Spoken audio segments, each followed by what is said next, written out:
جب بھی قم جائیں، آیت اللہ گل پائیگانی کے پیچھے قبر ہے آیت اللہ العظمیٰ بافقی، محمد تقی بافقی۔ امام خمینی کہتے تھے یہ اپنے زمانے کا ابو ذر ہے، امام زمانہ کے لیے ابو ذر ہے۔ کیوں؟ شاہ کی بیوی حرم حضرت معصومہ میں اپنے رشتہ داروں کے ساتھ بدحجاب ہو کے، نیم برہنہ ہو کے حرم معصومہ میں داخل ہو گئے۔ سارے لوگ دیکھ رہے تھے، فکر حسین نہیں تھی، بس ذکر حسین تھا۔ کسی نے نہیں روکا، بادشاہ ہے کون روکے گا؟ روکیں گے تو جیل ہو جائے گی۔ آغا بافقی آگے بڑھے، علی کے ماننے والوں تمہاری غیرت کہاں گئی؟ جس چادر پر زینب اتنے سال روتی رہی، اسی امام رضا کی بہن کے حرم میں یہ بے حیا ہو کے آ رہی ہے۔ اس نے شاہ کی بیوی کو روکا، کہا دو چیزوں سے تمہاری زندگی خالی نہیں ہے، یا تو مسلم ہے، مسلمان ہے، اگر مسلمان ہے تو حجاب کر کے سیدہ کے حرم میں آ، یا تو کافر ہے، شریعت کو نہیں مانتی ہو تو کافروں کو حرم معصوم میں آنے کی اجازت نہیں ہے۔ تو پریشان ہوئی، یہ کون ہے مولوی، یہ بوڑھا کون ہے جو ہمیں روک رہا ہے؟ اس نے کہا میں مر جاؤں گا لیکن حرم اہل بیت کی تمہیں بے حرمتی کرنے نہیں دوں گا۔ یہ حرم پاکوں کا حرم ہے یا شریعت و احکام الہی کو نافذ کرنے کی جگہ ہے؟ شاہ نے گاڑی بھیجی، اس کو تہران سے نکال دیے، قم سے نکال کے شہر ریو تبعید کر دیے۔ کئی عرصے کے بعد یہ حج پہ گیا، حج کے بعد واپس آیا، پیدل مشہد امام رضا گیا، پیدل۔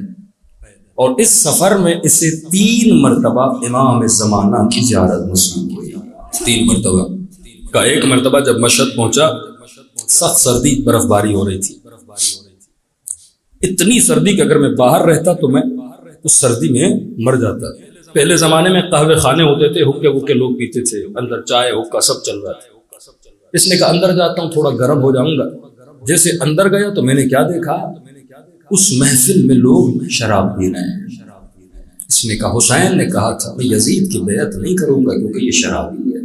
کہ مولا مرتا ہوں تو سردی میں مر جاؤں لیکن اس محفل میں بیٹھنا پسند نہیں کروں گا۔ کہتے باہر آیا، اس سردی میں میرا بدن کانپ رہا تھا، اتنے میں کسی نے میرے پیٹھ پہ ہاتھ رکھی، کہ اے ہمارے زمانے کے ابو ذر، تو گھبراتا کیوں ہے؟ تیرا امام زمانہ موجود ہے۔ کہ اتنے میں نے مولا کو دیکھا، قدم بوسی کی، ہاتھوں کا بوسہ دیا، مولا ایک درخت کے نیچے لے گئے۔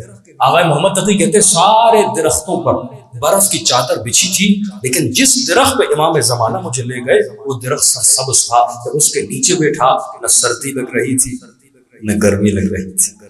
اتنا پیدل سفر کر کے آئے۔ امام نے پہلا سوال کیا، محمد تقی باف کی بھوک لگی ہے؟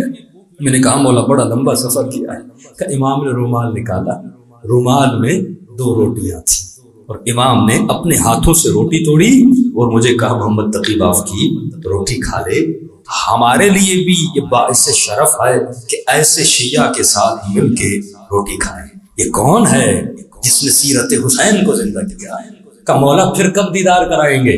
2 مرتبہ اور آئیں گے۔ محمد تقی بافقی کہتے میں قم چلا گیا، سیدہ کی زیارت کی۔ کہ مولا کہاں آئیں گے؟ کہ 1 مرتبہ قم میں تجھ سے ملنے آئیں گے، 1 مرتبہ نیشاپور میں ملنے آئیں گے۔ کہتے جیسے قم گیا، قم میں 7 دن میں نے قیام کیا، لیکن 7 دنوں میں امام کی زیارت نصیب نہیں ہوئی۔ اب کہتا میں رونے لگا، یقیناً مجھ سے کوئی غلطی ہوئی، یقیناً کوئی خطا ہوئی۔ مولا نے کہا تھا تو ویسا ہونا تھا، لیکن کیسے ہوا کہ مولا نہ آئے؟ امام نے وعدہ کیا تھا تو آنا تھا، یقیناً میں نے کوئی گناہ کیا ہے۔ اب کہتا ہے تسبیح استغفار اٹھائی، استغفر اللہ ربی واتوب الیہ، اے خدا اگر کوئی خطا ہے معاف کر دے، ان آنکھوں کو مہدی زہرا کی زیارت کرا دے۔ اب کہتا ہے جیسے نیشاپور میں داخل ہوا، میں نے کیا دیکھا؟ ایک نورانی گھوڑے سوار دور سے میرے قریب آ رہا ہے۔ جب میں نزدیک ہوا تو میں نے کیا دیکھا؟ یہ فرزند زہرا امام زمانہ ہے۔ میں دوڑا دوڑا گیا، مولا کے قدموں کا بوسہ دیا، رو کر کہا مولا مجھ سے کوئی غلطی تو نہیں ہوئی، آپ قم میں اپنی زیارت نہ کرائے۔ کہ محمد تقی باف کی ہم قم میں آئے تھے۔ کہ مولا کب آئے تھے؟ کہ جب تو حرم سے نکل رہا تھا، کسی خاتون نے اس سے شرعی مسئلہ پوچھا تھا، تیری نگاہوں میں حیا تھا، تو نگاہوں کو جھکا کر اسے مسئلہ سنا رہا تھا، ہم تیرا حیا بھی دیکھ رہے تھے اور تیرا مسئلہ بھی سن رہے تھے۔ تو یہ مقام تسلیم ہے کہ بندہ خدا کی خدائی کو بھی مانے اور عالم احکام اور عالم شریعت کو بھی مانے۔ یہ نہ کہے کہ میری مرضی، مجھے کیا پسند ہے، مجھے یہ سمجھ نہیں آتا، یہ میں کام کیوں کروں۔ اپنی عقل اگر چلاؤ گے کبھی بھی مقام تسلیم پر نہیں آؤ گے۔